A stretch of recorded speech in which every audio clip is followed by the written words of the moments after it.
So who we here tapped in with? Here tapped in KvarCity with Kitchen Made TV. Let's get it. Yes, ma'am. Yes, ma'am. All right. So you originally grew up, or I know you were born in the Bronx. That's correct. Right. All right. So, for your musical style, you feel like that influenced you? Like you're very lyrical.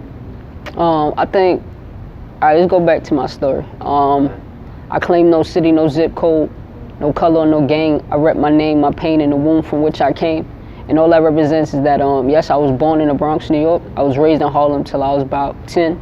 And I moved back and forth between Florida and New York my entire life. So you're going to hear my style of music. You're going to hear New York. You're going to hear the grit 90s of hip-hop in New York. And you're going to hear some Southern Miami or Broward. And then you're going to hear the Caribbean side come out of me as well. Okay. So what part of the Caribbean you have influences? My family is from the Virgin Islands and from Jamaica. Okay. So you mix any of like those like reggaeton? Yeah, the reggae vibes. Like reggae vibes and reggaeton. Not yet. I ain't blend with that yet. I tried and tested out, but we gonna get there. Okay. And then also I know like you're like an independent artist. You've also did like a lot for like I see like your music's on Amazon Music. You do a lot like independent stuff. How have you like built your business and to get you to be like successful and stuff in music? My business is fairly new. My brand, which is just KvarCity, is fairly new. It's still growing every day. I'm attending Full Sail University right now. I graduate September 6th. And I'm studying music business, graduating my bachelor's of science in music business. So that's what we're gonna tap into, and then we just gonna keep growing and growing. So we wanna show ourselves on a professional level. So that's what we're intending to do. When I say we, I'm talking about me, but I'm also partnering with other people as well. Kitchen Made TV is helping out. Yeah. And so how do you feel like Full Sail has helped you out to prepare you for the music industry? It's taught me by the book. It's taught you, you see a lot of artists out here, they don't really know the business, and you get duped like that when you don't study what you're doing. So I'm just far as knowing law and, just how to operate your business as far as finances, budgeting and all them things and such. So that's what's coming in handy right now. Okay. And part of what you're saying is similar to what you heard Nipsey Hussle talk about. If you watch some of his early videos, right, he had the foresight of understanding the business end before all else. With his recent passing, and I know you made like a couple posts on Instagram about it, how does that affected you? What was your impact? Man, I've been listening to Nipsey Hussle. First of all, R.I.P. Nipsey Hussle. I've been listening to Nipsey Hussle since 2008. Let me correct that, 2008. And man, just like the man stood exactly what he was writing, all in his music, he stood on that. I never knew him personally, but me watching his growth as a fan of his music, oh my goodness, it affected me, man. As soon as I heard it, I was like, nah, this is not real. And I dead cried up. I was crying for 2 days, man. That really choked me up. I think it affected the whole world and everybody, the hip-hop community, not only just the hip-hop community, just everybody in general who really felt his spirit and felt what he was about. And so you're gonna implement like those teachings as well in your music? Definitely. Nipsey stood for, ownership, equity in your company, have ownership. Just instead of sharing and instead of having little sneaker deals, tell them no, we want equity. You want your percentage in the company and you want all your income and you just want to keep it keep it in-house, and you want everything. They try to juke you and try to take away your power when you don't get no equity. They give you small chips off of their dollar. So we all about ownership and equity over here.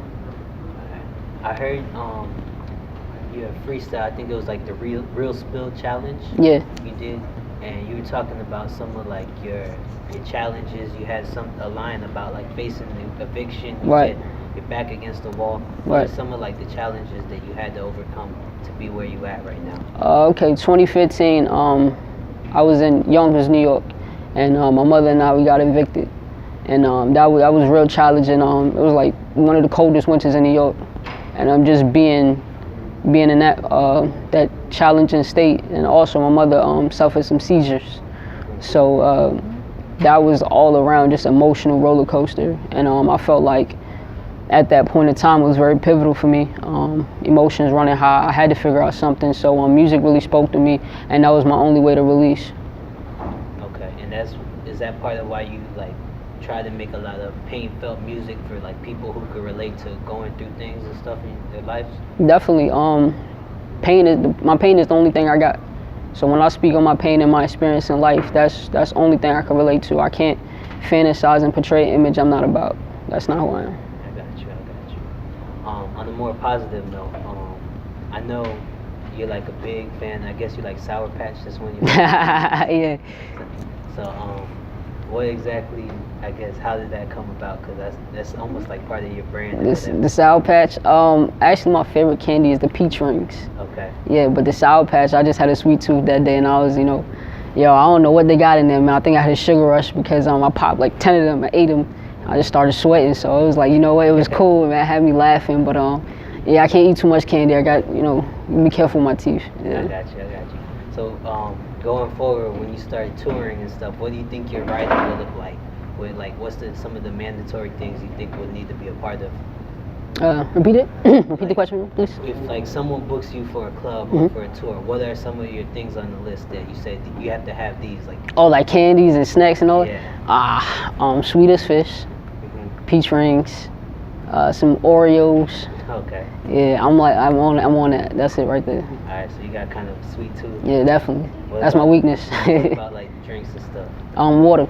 Big fan of water. Yeah. Okay, yeah. I just did an interview with an artist named TJ3K. Yeah. And when he pulls up to his shows, he has a gallon of water. And stuff. You gotta hydrate yourself. Shout out to TJ3K, man. Yo, that Hold On joint was fire. Yeah. Yeah. And so as far as you preparing for like maybe performances, I know you're very hype, like energetic, whatever. How do you prepare yourself for your performances? Mentally, just going in there, understanding that I gotta prove myself. Everything is an up and down. You get it's losses and wins. Your favorite basketball team, favorite football team, they don't win every game they come out. So it's a mental game. You prepare yourself. Some nights you have a good night. Majority of nights you should have a good night, but some nights you might have a bad night. I know when I was performing at the social, it wasn't really that good of a performance, but it's all a learning experience. And like I said, my brand is fairly new, and I'm growing and I'm learning as I go. Okay. Do you watch sports? I used to play basketball at middle school and high school, but now that I'm into music, I really shy away from the sports. I know nothing was going on right now. Okay. Well, last night, there was like a big shot Kawhi Leonard made. Oh yeah, matter of fact, I seen that. Yeah, I seen it. Okay. I thought to bring that up because you have a song where you talk about practice and patience. Right. And how it meets like your expectations with those two things. And Kawhi Leonard is someone who missed out a whole season on purpose because he wanted to take care of his injury, make sure that his health was good. Right. And then a year later, he comes back. Everyone's talking bad on him, but he knew his timing and ended up making like a big shot and historic making. So how do you think about that? Like, that's like a very in tune with your brand, is very humble and about that patience and the long term. First of all, your health is number one. You're no good to anyone if your health is deteriorating, if your health is bad. So just understand what he did, and he just took to himself, was like, look, I got to get right. That's what it's about. Everybody might not understand it, but it's your body. You know what I mean? You the best person to know you. So I'm just understanding, taking that back and saying, yo, I got to get right. That was the best move he could have made. And doubters gonna doubt. So that's it. Yeah. All right. I know you got a project coming up later on this year. Right. What can fans expect from that? All right, so the new project is Newborn. It's coming out September 6th, and it's a great day. Reason why it's coming out September 6th is because I graduate from Full Sail September 6th. It's called Newborn. It's been in the making since 2013. Go back to the previous question of me battling what I was going through in depression, and so I've been really battling myself back and forth whether or not I could do this on a level of, on a pro level. So it was just me doubting myself, and now I'm like, man, this is it. If I don't do it now, I'm never gonna do it. So this is what it's about. It's gonna have about 7 to 8 tracks on there, and we're gonna be good. Okay. You gonna be any singing on it? The lone track. That's the one right there. Okay. It's no features. It's my solo project. It's me proving myself to the industry and what I can do and what I can bring to the table. Okay. And do you self-engineer? Do I self-engineer? No. Okay. I make sure everything gets, I have no clue on engineering. I'm really the poet. I guess that's bad. I should perfect my craft all around. But I send it to engineers. Shout out to J Sounds. Shout out to Mixed by Blue and Lounge Studios, NYC. And yeah, man, that's what we at with it. So tell them how to tap in with you, like on social media, Instagram, all that. Cool. Social media, Instagram, KvarCity, KvarCity. Twitter, same thing. YouTube, KvarCity VM. Facebook, KvarCity VM. And that's where we at with it. I appreciate you. Hold on, don't cut it off. Yeah, let me get a shout out. Let me get a shout out to RJ with Kitchen Made TV. Let's go. The boy took a chance on your girl, KvarCity. We gonna get it in September 6th. Y'all be on the lookout for Newborn. Appreciate you, man. Bless.